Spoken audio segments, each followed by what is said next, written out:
Hola, ¿qué tal amigos de YouTube? Bienvenidos a una nueva clase de Aprendamos Inglés. En este vídeo vamos a continuar con el tema del artículo definido. Recordemos que habíamos visto ya algunas reglas, vamos a recordar rápidamente cuáles eran. En cuanto a la pronunciación del artículo definido, si el artículo se encuentra antes de una consonante, se pronuncia de o da. Si se encuentra antes de una vocal, se pronuncia di.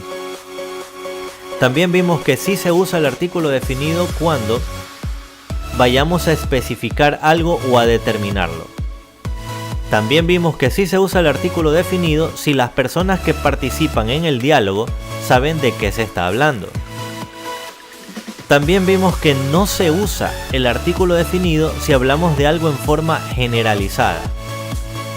Y finalmente vimos que no se usa el artículo definido cuando se refiere a nombres o títulos profesionales seguidos del nombre. Pues muy bien, vayamos entonces en este vídeo a ver otras reglas muy sencillas. Comencemos. Se usa el artículo definido cuando nos referimos a algo como único y específico, es decir, sustantivos que son únicos. Pongamos dos ejemplos. Tenemos en pantalla dos oraciones. Notemos: I want to visit the Eiffel Tower. I want to visit the Eiffel Tower. En esta oración sí usamos el artículo definido. La razón es porque nos estamos refiriendo a algo único y específico, es decir, la Torre Eiffel. Muy bien, del mismo modo tenemos otra oración muy similar. Notemos: The moon is so beautiful tonight.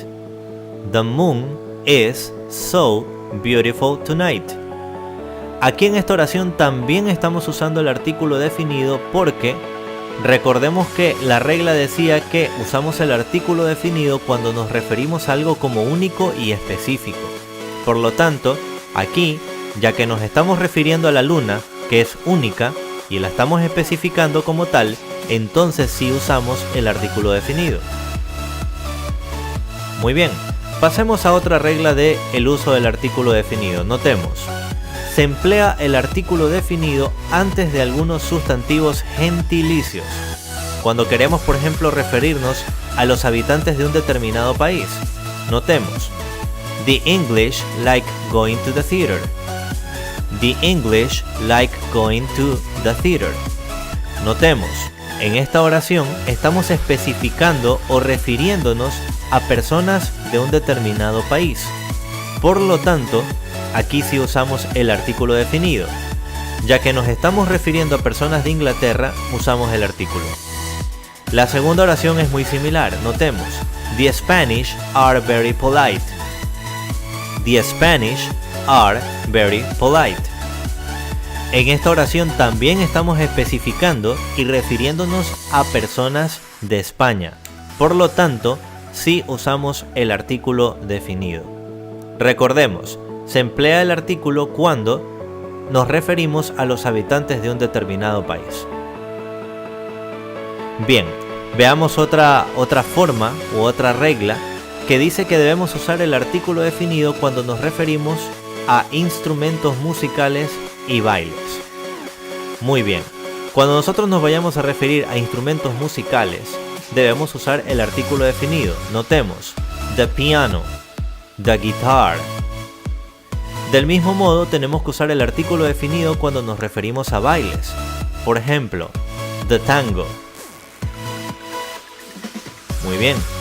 Pasemos a otra regla del artículo definido. También debemos usar el artículo definido cuando nos referimos a títulos. ¿Sí? Muy bien. Notemos en pantalla que tenemos the president, the queen, the king. The president, the queen, the king. En estos tres casos usamos el artículo definido. La razón es porque solamente estamos usando el título. Recordemos que en el vídeo anterior habíamos visto que no se usaba el artículo definido cuando nos referíamos a nombres o a títulos seguidos de un nombre. En este caso, como solamente estamos usando el título, sí usamos entonces el artículo definido. Muy bien, pasemos a la siguiente regla. Debemos usar el artículo definido cuando nos referimos a adjetivos usados como sustantivos plurales. Notemos, tenemos el adjetivo rich y el adjetivo poor.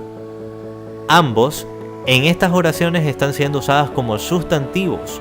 Notemos, the rich, the poor. En estos casos, cuando usamos adjetivos y los usamos como sustantivos plurales, entonces usamos el artículo definido. Muy bien, pasemos a la última regla de este vídeo. Notemos, usamos el artículo definido cuando hacemos referencias históricas o eventos trascendentales. Tenemos en pantalla The French Revolution, The French Revolution, The Second World, The Second World. En ambas oraciones estamos haciendo referencia a fechas históricas o eventos históricos trascendentales. Por lo tanto, en esos casos usamos el artículo definido. Pues muy bien, queridos amigos del canal, como pueden darse cuenta son reglas muy sencillas. Son varias reglas, pero son sumamente fáciles y pues si las aprendemos una por una no tendremos ningún problema. Ya veremos en los próximos vídeos más trabajos, más ejemplos de esto y van a ver que no es nada complicado. Y pues bien, queridos amigos, me despido no sin antes pedirles su ayuda con un like, comenten todo lo que deseen y nos vemos en la próxima clase de Aprendamos Inglés. Saludos a todos, nos vemos.